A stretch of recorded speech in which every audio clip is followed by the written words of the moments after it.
All right, I want you to listen up here, ladies. I'm gonna teach you something you didn't know you needed to know. All right, before it gets dark outside. Up here. Listen, this right here, this is your best friend. All right, this is why or why not you sound like shit or don't on your guitar. This is why you have some days that you sound good, you impress yourself, and every note sounds in tune. Some days you can't play according to it, and you don't know what it is. Well, let me show you. Some days you put a new set of strings on, and your guitar just ain't the same. It's because this wrench right here that come with your guitar when you bought it, if it didn't, you need to go back to the store or you need to go to the hardware store and get you one. All right. This is an elongated one. If you got a truss rod that's down here, you're gonna like this right here. It comes with Alvarez. Go get you an Alvarez guitar. And while you're at it, like and subscribe. You know, you can unsubscribe tomorrow. I don't care. But see, here's the deal. Here's the short of it.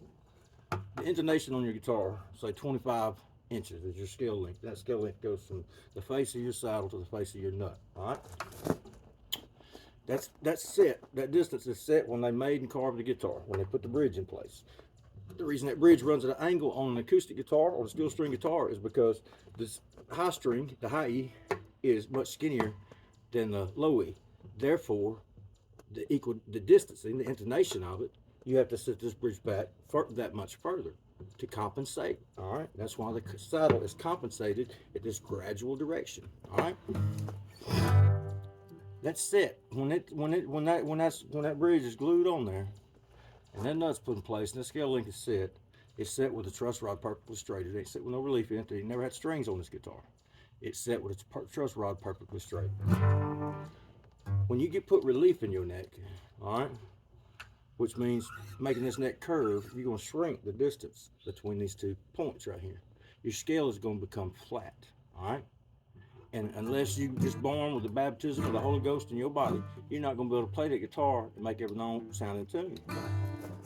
You're not going to make that thing ring harmonically. And see, another thing is your strings are going to be further off the neck, pushing them down, stressing their angles. So, relief is a myth, all right? The only thing that relief benefits is the people that are building guitars in other parts of the country, shipping across the seas and selling to you for a low price, all right? Because they can't, because every guitar that they send over, they can't tell you it needs adjusting. And believe me, every they ain't gonna adjust the cheap ones. Only ones that they're gonna be you're gonna find adjusters. One's gonna be set up here in the USA, and they're gonna be cost enough that somebody's gonna put time into setting it up for you. But 9 times out of 10, you go buy a guitar under $600, the truss rod's gonna be set to you neutral, meaning it's got no tightness on it, no loose, no pull, no draw, and that thing's gonna be like this. And I went in Guitar Center and I've seen what's hanging on their first line shelves. This is awful. You see, keep your guitar in tune, because see, your truss rod, it don't move. You can adjust it today, and that don't mean it's gonna be adjusted tomorrow. It don't move, it don't turn, but see, you thinking wrong. All right. Of course that truss rod don't turn. Hell, you know how much tension's on that thing, how hard you wouldn't need a wrench if it turned by itself. All right. You know what does change? The wood. All right. The wood grows, expands, and contracts. Expands and contracts. With the humidity, with the weather, with the atmospheric pressure, whole 9 yards. You know.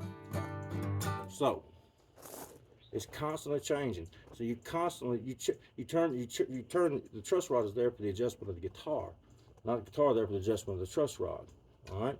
So how do you know when your truss rod needs adjusting? When your harmonics seem out, when your strings feel high, or you start to hear it buzz. You see, here's another thing too. The strings on acoustic guitar, they pull against the neck. The neck's the anchor point at the top, like a swimming pool. Hard, stiff, back and sides. Top has waves. The strings pulling on that top and being anchored to the nut is what gives that vibration, what allows that top to move. You want that top to be the only thing moving. Now, you talk to any engineer, and if you want to dampen the effects of tension on something, put a spring on it. Well, this neck, it has an 12 degree angle on it. This is the way the set is, so it can scotch itself. When you let that net get anything below straight, you get the least little relief in it, it becomes a spring. And then you don't transfer the same energy to the top. So it sounds dull. Listen to me. Get you a truss rod grease. Adjust your truss rod. Learn how to do it.